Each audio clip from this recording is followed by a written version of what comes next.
नमस्कार, मी दीपक राऊत तुमचे स्वागत करतो आजच्या शेअर मार्केट अपडेटमध्ये. आज मार्केटमध्ये दिवसभर जे आहे ते सेलिंग प्रेशर बघायला मिळालं, दबाव बघायला मिळालं आणि निफ्टी महत्त्वपूर्ण सपोर्टच्या आसपास येऊन टेपला आहे. कालही मी व्हिडिओमध्ये म्हटलेलं की 22,400च्या खाली आला तर फर्दर 22,250-300पर्यंत डिक्लाईन येऊ शकते आणि आज ऑलमोस्ट 22,250च्या आसपासचा लो करून 22,300च्या आसपास निफ्टीनं बंद दिला. एवढा बँक निफ्टीने सुद्धा 48,500चा एक महत्त्वपूर्ण सपोर्ट ब्रेक केला. ओव्हरऑल आज बँक निफ्टीमध्ये दबाव बघायला मिळाला. नवीन लाईफ टाईम हाय 50,000 टच केल्यानंतर स्ट्रेट अवे 48,000पर्यंत बँक निफ्टी आपल्याला खाली आलेली बघायला मिळते आणि जवळपास बँक निफ्टी 1.25% मायनस जाऊन आजचा जो निफ्टीचा फॉल होता तो रिलायन्स आणि बँक निफ्टीनं लेड केला आणि मार्केटला जे आहे ते लोअर लेवलला फर्दर घेऊन गेले 2-3 ट्रेडिंग सेशन. जसं नवीन लाईफ टाईम हाय आपण केला 22,800च्या आसपासचा, तिथून मात्र मार्केटला आपल्याला वन वे सेलिंग प्रेशर बघायला मिळतं आणि आजही ते कंटिन्यू होताना बघायला मिळालं. उद्यासाठी ट्रेड करायचं असेल तर निफ्टीमध्ये 22,250-300 स्ट्रॉंग सपोर्ट झोन आहे. तर 22,250च्या खाली फर्दर डिक्लाइनिंग आली तर मे बी निफ्टी जो आहे तो 22,000पर्यंत येऊ शकतो. हायर लेवलला 22,400-450 एक स्ट्रॉंग रेजिस्टन्स झोन आहे उद्यासाठी.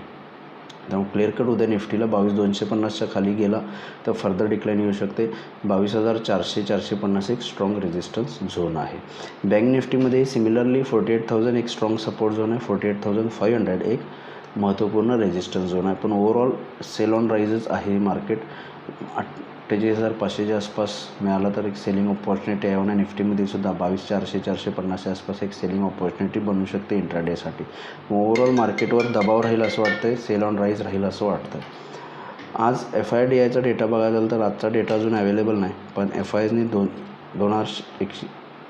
2168 करोडची विक्री केलेली आहे. काल 781 करोडचे DISने खरेदी केलेले आहे. आजचा डेटा अजून अवेलेबल नाही, पण ओव्हरऑल FIS कंटिन्यूस सेल करत आहेत.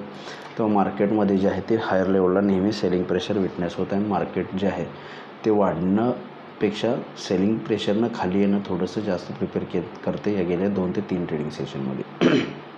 मला वाटतं उद्याही मार्केट जे आहे ते हायर लेवलला मिळालं तर एखादी इंट्राडे डीप येऊ शकते. त्यानुसार तुम्ही मगाशी ज्या बँक निफ्टीच्या लेवल सांगितलं त्यानुसार ट्रेड करू शकता. आज NSEमध्ये 482 शेअर्स वाढले, त्या बाजूला 1764 शेअर्स पडलेत. निफ्टीमध्ये 15 शेअर्स वाढले, त्या बाजूला 35 शेअर्स पडलेत. ओव्हरऑल पडणाऱ्या शेअरची संख्या NSEमध्ये निफ्टीमध्ये जास्त आहे. आणि मिड कॅप स्मॉल कॅपमुळं जास्त पडझडमुळे NSEमध्ये पडणाऱ्या शेअरची संख्या गेली 2-3 दिवस जास्त आहे. मी मागेही सांगितलेलं की मिड कॅप स्मॉल कॅपमध्ये थोडं कॉशियस राहणं गरजेचं आहे. सेक्टर इंडिसायझेसमध्ये आज IT आणि FMCG सेक्टर जे आहे ते अपवाद राहिलं. चांगली वाढ IT आणि FMCG सेक्टरमध्ये झाली. बाकी other banks, pharma, auto, metal, oil and gas सेक्टरवर दबाव बघायला मिळाला. सगळे सेक्टर जे आहेत ते निगेटिव्ह टेरिटरीमध्ये जाऊन बंद झालेत. उद्यासाठी ग्लोबल मार्केटचा आढावा घ्यायचा झाला तर युरोपियन मार्केट्स पॉझिटिव्ह आहेत. अर्धा ते 1% तेजी युरोपियन मार्केट्समध्ये.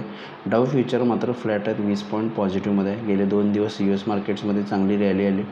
बघणं गरजेचं आहे US मार्केट्समध्ये जर पॉझिटिव्हिटी राहिली, कारण ऑलरेडी आपलं मार्केट सुरू असताना युरोपियन मार्केट सुरू होते जे पॉझिटिव्हमध्ये होते. त्यामुळे मला वाटतं जर US मार्केट्समध्ये आज रिकव्हरी आली तर आपण एक पॉझिटिव्ह ओपन घेऊ शकतो. पण हायर लेवलला थोडंसं उद्या मार्केटमध्ये जे आहे ते एक सेलिंग प्रेशर परत पुन्हा येऊ शकतं. तर बघूया उद्या मार्केट्स कशा पद्धतीने बिहेव होते. माझा व्हिडिओ ऐकला त्याबद्दल धन्यवाद. माझा व्हिडिओ जास्तीत लाईक करा, शेअर करा, माझ्या चॅनल सबस्क्राईब करून डेली अपडेटसाठी बेल आयकॉनला क्लिक करा. धन्यवाद.